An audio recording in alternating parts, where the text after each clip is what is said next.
Hi guys, today I wanted to show you how I make apple cider vinegar, and I couldn't believe how easy it was to make and how it barely costs anything, just a few pennies. So the first thing you're going to need are some apples, but actually I usually don't even use whole apples. What I normally do is I collect the apple cores from the children after they've eaten the apple, give them a rinse, put them in a freezer bag, and then when I've got enough, I'll chop them up and use those to make apple cider vinegar. And also if I'm making an apple pie, I'll keep the peelings and also add those to the freezer bag. And that way you don't have to spend any money on buying apples, especially to make apple cider vinegar. Also, round where we live, we get loads and loads of crab apples, you know, those really tiny apples that you can't eat because they're so bitter. So we just pick those and make apple cider vinegar from those as well. So other than that, all you're going to need is some water and a tablespoon of sugar. So like I said, it virtually is free to make apple cider vinegar. First thing you're going to need is a glass jar with a lid, and then you're going to chop up your apples or your apple cores and put it in, so you've got a little bit of a gap at the top.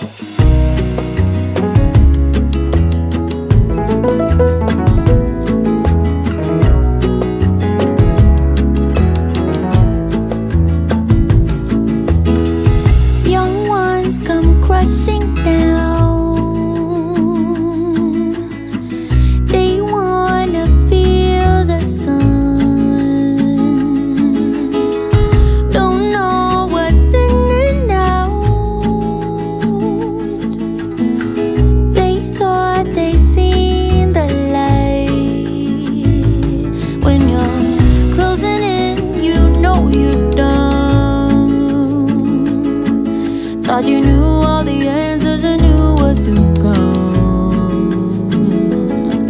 Trying not to be so self-absorbed. They don't care, 'cause people get so easily bored. You better About 3.5 say apples in there, because like I said, you need to have a bit of a gap at the top. In fact, I might take one more out. Then you're going to need a cup of water. So I've got a cup of filtered water here, and to that I'm just going to add a tablespoon of sugar.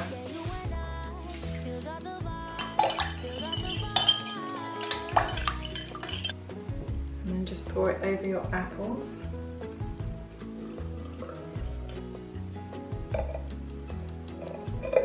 And as you can see, I am going to need another cup of water and another tablespoon of sugar. And fairly typically the phone is now ringing.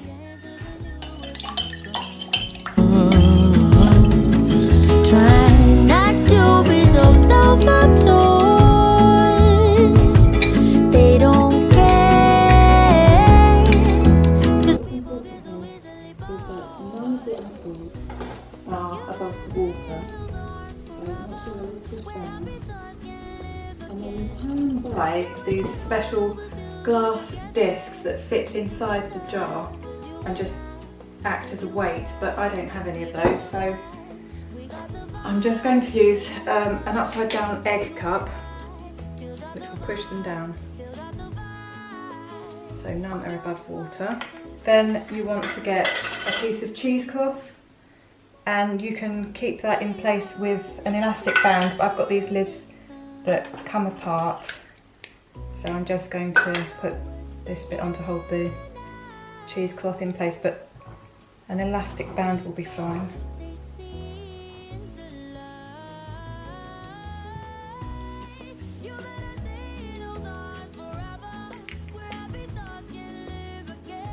Yeah, and all the apples are definitely submerged.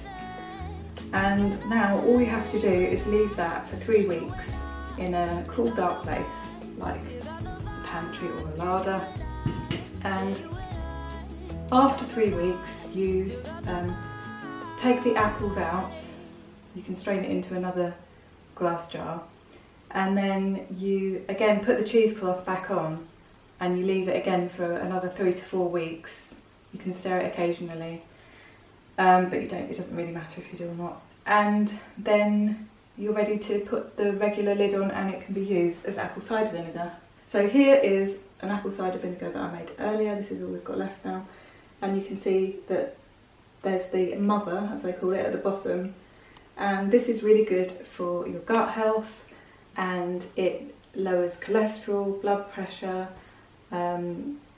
It also, when I was pregnant, I used it to stop me from getting heartburn. I would mix 2 tablespoons in a glass of water and drink it about half an hour before each meal, and that stopped me from getting heartburn, so that's wonderful. And there are loads of other uses for it as well, so it's definitely worth making. And the good thing about making it yourself is that you know that you're using organic apples, if you are using organic apples, and you know that it's never come into contact with any plastic, so you're not getting any BPA in there or anything. And it's so cheap, and there are lots of other uses, and I shall write about that on my blog post, which I'll link below. Anyway, there you go, that's how easy it is to make apple cider vinegar. I hope that you try it yourself, and if you do, let me know how you get on. And yeah, thanks for watching, and I shall see you again soon. Bye.